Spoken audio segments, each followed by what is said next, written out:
Hello warriors. तो आज मैं एक्सप्लेन करने वाला हूँ 2002 में आई रेजिडेंट एविल की फर्स्ट मूवी को। एंड इस मूवी के अभी तक टोटल 6 पार्ट्स आ चुके हैं। एंड ये फ्रेंचाइज सच में काफी पॉपुलर है, खासकर तो इसकी गेम्स की वजह से, जो कि काफी कमाल की हैं। Anyways let's get into it. तो मूवी की शुरुआत में हमें एक बहुत ही फेमस कंपनी का सीन दिखाया जाता है, जिसका नाम अम्ब्रेला कॉर्पोरेशन था। एंड ये एक बहुत ही बड़ी और सक्सेसफुल कंपनी थी। एंड इस सक्सेस का खास रीजन ये था कि ये कंपनी पीछे पीछे ही मेडिसिन से ज्यादा वेपन्स को बेचकर ज्यादा कमाई करती थी। एंड इस बात को कंपनी के सारे एम्प्लॉयज तो नहीं जानते थे, बल्कि कुछ कुछ हाई स्केल के ऑफिसर्स ही जानते थे। एंड क्योंकि ये कंपनी बहुत ही ज्यादा बड़ी थी, तो इसे सिटी के नीचे बनाया गया था। एंड फिर वही अंदर ही हम एक आदमी को देखते हैं जो कि एक ग्रीन कलर की एंटीवायरस को चुरा रहा था। एंड उसी के पास पड़ी थी ब्लू कलर की एक वायरस। एंड वो वहाँ से जाते जाते उस ब्लू कलर की शीशी को फेंक कर तोड़ देता है। एंड धीरे धीरे कर कर वो वायरस हर जगह पर फैलने लगता है। एंड वही बाहर ही एक आदमी जो कि अपनी कॉफी पीते हुए लिफ्ट की तरफ जा रहा था, उसके साथ एक आदमी टकरा कर चला जाता है, जो कि काफी जल्दी में था। एंड उससे माफी मांगने के लिए भी नहीं रुकता। एंड फिर वो बाकी एम्प्लॉयज के साथ वही लिफ्ट में चला जाता है। लेकिन अचानक ही वो लिफ्ट वहीं पर बंद हो जाती है। एंड यहाँ पर लैब में रखे गए उन्हीं डॉग्स को उस वायरस की स्मेल आने लगती है। एंड उसे सूंघकर वो जोर जोर से भौंकने लगते हैं। एंड यहाँ पर पूरी लैब में फायर अलार्म्स बजने लगते हैं। एंड आग को बुझाने के लिए अपने आप पानी भी चालू हो जाता है। एंड वहीं पर मौजूद एक लड़की कैमरे की तरफ देखती हुई चिल्लाती बता रही थी कि यहाँ पर आखिर कोई भी आग नहीं लगी है, तो फिर आखिर फायर अलार्म क्यों बज रहा है एंड पानी भी क्यों शुरू हुआ है। लेकिन वहाँ का पानी तो फिर भी बंद नहीं होता। एंड उसी का साथ ही एक आकर उसे बताता है कि ये पूरी जगह ही लॉक हो चुकी थी। एंड अब वो सभी लोग यहीं पर ही फंस चुके थे। एंड अगर धीरे धीरे कर कर यहाँ पर पानी जमा हो गया, तो वो सभी लोग यहीं पर मारे जाएंगे। एंड यहीं पर दूसरी तरफ जो लोग लिफ्ट में फंस चुके थे, वहाँ से बाहर निकलने की पूरी कोशिश कर रहे थे। एंड एक लड़की जो कि बाहर निकलने की कोशिश में अपना सिर लिफ्ट से बाहर तो करती है, लेकिन अचानक ही लिफ्ट के गिरने की वजह से वो वहीं पर ही मारी जाती है। एंड फिर यहीं पर सीन स्किप होता है। एंड हमें एक आलिस नाम की लड़की दिखाई जाती है। एंड अपनी आंखों के खोलते ही वो अपने आप को पाती है बाथरूम में नेक्ड बैठी हुई।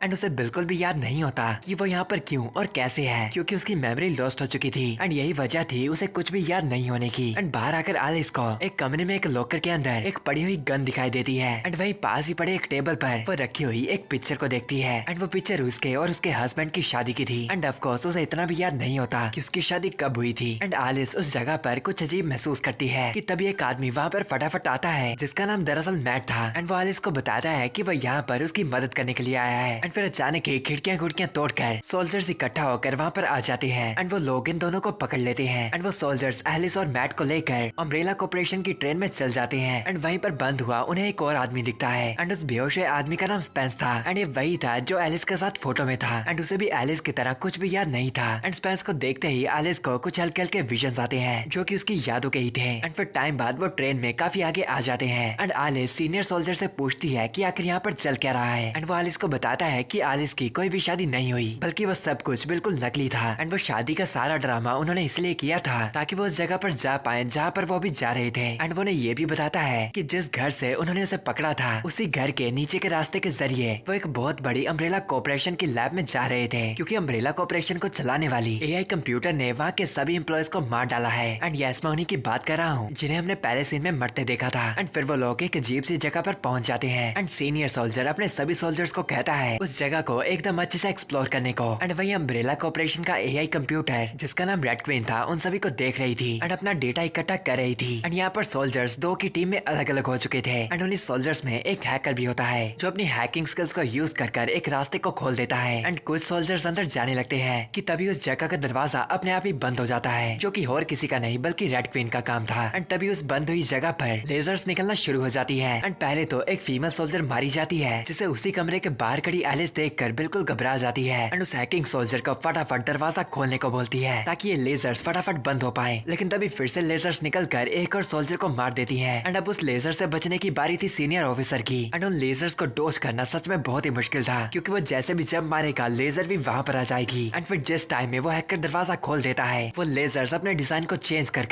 उस सीनियर ऑफिसर को भी मार देती है। एंड सीनियर ऑफिसर के शरीर के टुकड़े टुकड़े हो जाते हैं। एंड हैकिंग ऑफिसर ने लेजर वेपन को बंद तो कर दिया था, लेकिन अब इसका क्या ही फायदा था। एंड फिर हिम्मत कर आलिस और वह हैकिंग ऑफिसर रेड क्वीन के कमरे में जाते हैं, लेकिन यहाँ पर डर कर स्पेंस उनके साथ नहीं आता। एंड फिर हैकिंग ऑफिसर रेड क्वीन को बंद करने का काम चालू कर देता है कि तभी रेड क्वीन एक इंसानी स्ट्रक्चर लेकर एक होलोग्राम के रूप में वहाँ पे प्रकट होती है। एंड उन्हें वार्न करती हुई बताती है कि उन्हें उसे बंद करने की गलती नहीं करनी चाहिए। एंड अगर उन्होंने ऐसा कर दिया तो यहाँ की सारी लाइट्स और इलेक्ट्रिसिटी चली जाएगी। एंड वो सभी लोग यहीं पर फंस कर मर जाएंगे। एंड आलिस रेड क्वीन से पूछती है कि आखिर उसने कंपनी के सारे एम्प्लॉयज को क्यों मारा, जिस पर रेड क्वीन जवाब देती बताती है कि किसी आदमी ने टी वायरस को वहाँ पर फैला दिया था एंड वो वायरस इतनी ज्यादा खतरनाक चीज है कि वो पूरी दुनिया को तबाह करने की काबिलियत रखता है एंड इसलिए उसने सारे एम्प्लॉयज को बाहर जाने से बंद कर दिया था ताकि वो वायरस अम्ब्रेला कॉर्पोरेशन से बाहर न जाए। लेकिन वो हैकर उसकी बातों पर ज्यादा ध्यान नहीं देता एंड रेड क्वीन को वहीं पर बंद कर देता है एंड कंपनी की लाइट्स वगैरह जाने लगती है एंड इलेक्ट्रॉनिकल डोर भी अपने आप खुलने लगते हैं एंड वहीं दूसरी तरफ हम मैट और हॉट दो सोल्जर्स को देखते हैं एंड तभी उन्हें वहाँ से आ रही कुछ आवाजें सुनाई देती हैं। जिस आवाज को चेक करने के लिए वहाँ पर रेन नाम की फीमेल सोल्जर जाने लगती है एंड तभी वहाँ पर एक पर्सन आकर उस पर हमला कर देता है जो कि वायरस की वजह से बिल्कुल एक ज़ॉम्बी बन चुका था। लेकिन रेन को कहाँ पता था कि वो एक ज़ॉम्बी से निपट रही है एंड वो ज़ॉम्बी उसे बाइट कर देता है एंड तभी दूसरा सोल्जर आकर रेन को बचाता है एंड उस ज़ॉम्बी को धमकी देता उसे वहीं पीछे रुकने को कहता है। लेकिन वो ज़ॉम्बी तो फिर भी उनकी तरफ बढ़ रहा था कि रेन उस पर गोलियां चलाकर उसे गिरा डालती है एंड फिर एलिस और उसके साथ के लोग भी वहाँ पर आ जाते हैं एंड रेन उनसे पूछती है कि उनके बाकी मेंबर्स कहाँ थे, जिस पर वो बताते हैं कि उनके साथ के बाकी सारे सोल्जर्स लेजर से मारे गए एंड ज़ॉम्बीज को अपने सामने इकट्ठा होते देख वो लोग वहाँ से भागने लगते हैं, जिससे बचने के लिए वो लोग उन्हें गोलियों से मारने लगते हैं। हालांकि वो ज़ॉम्बीज मर नहीं रहे थे ऑब्वियसली क्योंकि वो ज़ॉम्बीज हैं एंड फिर ऐसा करते ही करते पास के एक जगह में ब्लास्ट हो जाता है जिससे ज़ॉम्बीज का ध्यान भी भटक जाता है एंड मौका देखते ही बाकी भागने की कोशिश करते हैं एंड एक ऑफिसर जो आगे का गेट खोल देता है उसे गेट के अंदर से ज़ॉम्बीज का झुंड आकर पकड़ लेता है एंड रेन उसे बचाने की कोशिश करती है लेकिन नहीं बचा पाती एंड फिर वो सब वहाँ से बाहर निकलने की कोशिश करते हैं एंड एलिस जो कि अलग हो चुकी थी उस जगह से बाहर निकलने का रास्ता ढूंढ रही थी। लेकिन तभी उस लैब में वो पाती है डॉग्स को एंड ये वही डॉग्स थे जो कि अब इन्फेक्टेड हो चुके थे एंड एलिस उससे कुछ कर भागकर अंदर से दरवाजे को बंद कर देती है कि तभी अचानक ही उसके सामने एक ज़ॉम्बी आकर उसे पकड़ लेता है। लेकिन अचानक ही एलिस उसे बचने के लिए अपनी फाइटिंग स्किल का यूज करती उस ज़ॉम्बी को दूर फेंकती है एंड एलिस को इतना तो याद नहीं था कि वो आखिर फाइटिंग में इतनी अच्छी कैसे थी, लेकिन डेफिनेटली वो काफी स्ट्रॉन्ग और ट्रेन फाइटर थी। दरअसल ऐसा इसीलिए था एलिस अम्ब्रेला कॉर्पोरेशन की एक सिक्योरिटी ऑफिसर थी एंड फिर एलिस उस आदमी की गन को लेकर उसकी तरफ हमला कर रहे सभी ज़ॉम्बीज डॉग को शूट कर देती है एंड दूसरी तरफ हम मैट को देखते हैं जो कि इस वक्त अकेला कहीं पर मौजूद था एंड तभी उसके पीछे एक लड़की आ जाती है जो कि दरअसल मैट की सिस्टर थी और अब ज़ॉम्बी बन चुकी थी एंड मैट को लगता है कि उसकी सिस्टर अभी भी ठीक होगी, लेकिन वो तो उस पर हमला कर देती है। लेकिन अहम मौके पर एलिस वहाँ पर आकर उस लड़की को नीचे गिराकर मैट की जान बचा लेती है एंड मैट भी एलिस को बता देता है कि ये लड़की उसकी बहन थी एंड वो और उसकी बहन मिलकर अम्ब्रेला कॉर्पोरेशन के गैर कानूनी कामों के खिलाफ सबूत इकट्ठा कर रहे थे एंड वो ये भी बताता है कि उसकी बहन का साथ अम्ब्रेला कॉर्पोरेशन की एक सिक्योरिटी ऑफिसर दे रही थी। लेकिन तभी पता नहीं किसी ने पकड़े जाने से पहले ही इस डी वायरस को फैला दिया जिसकी वजह से पूरी कंपनी इसका शिकार बन बैठी एंड उन्हीं के बीच में इसकी बहन भी। एंड दरअसल मैट को अभी तक इतना नहीं पता था कि उसकी बहन जिस सिक्योरिटी ऑफिसर के साथ काम कर रही थी वो और कोई नहीं बल्कि एलिस ही थी एंड इस बात को एलिस भी मैट को नहीं बताती एंड अब क्योंकि उन सभी को ज़ॉम्बीज ने घेर लिया था एलिस उन्हें एक आइडिया देती है रेड क्वीन को फिर से ऑन करने का, क्योंकि वही थी जिसने पहले इन सभी को बंद कर रखा था एंड शायद रेड क्वीन उन्हें वहाँ से निकलने का रास्ता भी बता पाए एंड फिर वो सभी लोग वहाँ पर पहुंचकर रेड क्वीन को ऑन भी कर ही देते हैं एंड गुस्से में हुई रेन रेड क्वीन से पूछती है कि आखिर ये ज़ॉम्बीज क्या है और ये मरते क्यों नहीं, जिस पर रेड क्वीन उसे बताती है कि उन ज़ॉम्बीज को मारने का एक तरीका था जो कि था उनके सर पर वार करना, क्योंकि उन लोगों की बॉडी में टी वायरस के जाने के बाद उन सभी लोगों के शरीर पर उनका काबू नहीं है एंड उन लोगों का सिर्फ एक ही गोल है तो वो है दूसरों को खाना एंड टी वायरस की वजह से वो काफी पावरफुल भी हो चुके हैं जिसकी वजह से उनके शरीर पे गोली लगने का भी कोई ज्यादा असर नहीं होता एंड एलिस रेड क्वीन से यहाँ से बाहर जाने का रास्ता पूछती है, जिस पर रेड क्वीन उसे बताती है कि वो सब बाहर जाने का तरीका तो बता देगी लेकिन वो लोग जो कि इन्फेक्टेड हो चुके हैं वो उनको यहाँ से बाहर नहीं जाने देगी, जैसे कि रेन जिसे ज़ॉम्बी ने काटा था एंड फिर पूछने के बाद वो लोग एक अंडरग्राउंड रास्ते से जाने लगते हैं लेकिन वहाँ पर भी उन पर ज़ॉम्बीज हमला कर देते हैं एंड बाकी लोग ज़ॉम्बीज को जाली के साथ रोकने की कोशिश करते हैं एंड एक तरफ एलिस अकेली ज़ॉम्बी से लड़ रही थी लेकिन इतने सारे ज़ॉम्बीज के साथ अकेले लड़ना उसके लिए भी नामुमकिन था एंड इसी चक्कर में वो हैकिंग ऑफिसर भी काटा जाता है एंड बाकी लोग तो उस अंडरग्राउंड रास्ते से ऊपर आ जाते हैं लेकिन वो हैकिंग ऑफिसर लोता ही उन ज़ॉम्बीज के बीच में फंस जाता है एंड एलिस रेन को बताती है कि वो उन्हें बचाने की कोशिश करेगी एंड रेन जो कि ज़ॉम्बीज पर गोली चलाकर उसे बचाने की कोशिश कर रही थी उससे बिल्कुल भी अच्छे से निशाना नहीं लग रहा होता क्योंकि उस पर भी ज़ॉम्बी बनने का असर शुरू हो चुका था, लेकिन एलिस उसे गन लेकर एक बहुत ही अच्छा निशाना लगाती है लेकिन फिर भी ज़ॉम्बीज ने उस हैकिंग ऑफिसर को घेर रखा था एंड वो ऑफिसर एलिस और बाकियों को वहाँ से जाने को बोलता है एंड एलिस और बाकियों को भी वहाँ से मजबूरी में जाना पड़ता है एंड तभी रास्ते में एलिस को याद आता है कि उन्होंने टी वायरस के साथ साथ उसका एंटीडोट भी बना रखा था एंड वो उससे रेन को बचा सकते थे एंड इसलिए एलिस उस एंटीडोट को ढूंढने लगती है लेकिन वो तो अपनी पहली वाली जगह पर मौजूद भी नहीं था एंड ये बात एलिस को भी समझ नहीं आती कि आखिर वो अपनी जगह से जा कहा सकता है एंड ये सब देखकर मैट भी एलिस से पूछता है कि आखिर एलिस को उस एंटीडोट के बारे में क्यों पता है, जो सुनकर एलिस को बताना ही पड़ता है कि दरअसल वही थी जो उसकी बहन के साथ काम कर रही थी जो उस एंटीवायरस को चुरा छुपाकर उसकी बहन को देने वाली थी ताकि वो अम्ब्रेला कॉर्पोरेशन के राज पब्लिक कर पाए कि तभी अचानक ही स्पेंस की भी यादें वापस आने लगती हैं। एंड फिर हमें पता चलता है कि दरअसल स्पेंस वही बंदा था जिसे हमने मूवी की शुरुआत में वायरस को चुराते हुए देखा था। एंड वही था जिसने वायरस को तोड़कर वहाँ पर फैला दिया था। लेकिन वहाँ से बचकर बाहर आने के बाद वो ट्रेन में बेहोश हो गया था एंड उसकी मेमोरी भी कुछ टाइम के लिए लॉस हो चुकी थी। एंड स्पेंस के साथ साथ एलिस की भी मेमोरी वापस आ जाती है एंड उसे पता लग जाता है कि स्पेंस ही वो आदमी था जिसने उस वायरस को चुराया और फैलाया है। एंड दरअसल स्पेंस उसका बॉयफ्रेंड ही था। लेकिन अब इस वायरस का आउटकम देखकर एलिस ने अपना माइंड चेंज कर लिया था एंड इसीलिए वो इस वायरस को यहाँ से बाहर पहुंचना नहीं देना चाहती थी। एंड वो स्पेंस को रोकने की कोशिश भी करती है लेकिन स्पेंस एलिस की ओर गन पॉइंट कर देता है एंड एलिस को उसके साथ चलने को कहता है क्योंकि पिछली बार भी एलिस ने मैट की बहन का साथ दिया था। एंड एलिस इस बार भी उसे मना कर देती है। एंड तभी वही ज़ॉम्बी बनी मैट की बहन आकर स्पेंस को काट लेती है जिससे अब स्पेंस में भी वो वायरस फैलना शुरू हो जाती है। एंड स्पेंस उन्हें उस कमरे में लॉक कर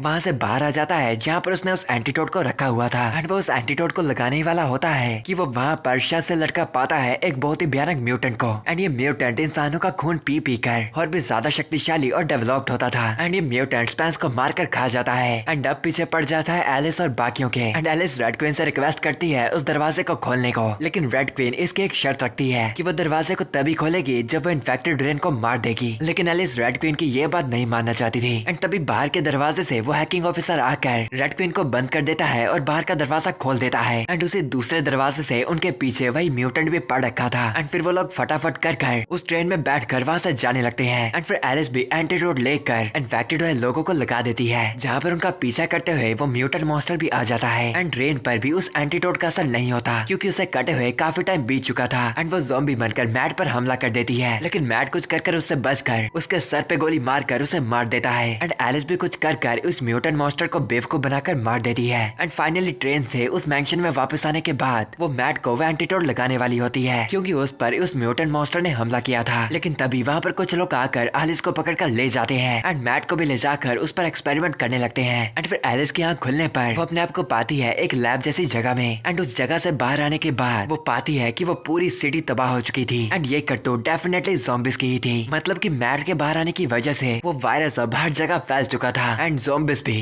एंड देन ये मूवी भी यहीं पर खत्म हो जाती है। एंड अगर आपको इस मूवी के अगले पार्ट चाहिए तो जाने से पहले वीडियो को लाइक शेयर और चैनल को सब्सक्राइब करना मत भूलना। एंड मैं आपको मिलता हूँ अगली बार अगली वीडियो के साथ। For now bye good bye, sayonara जाना।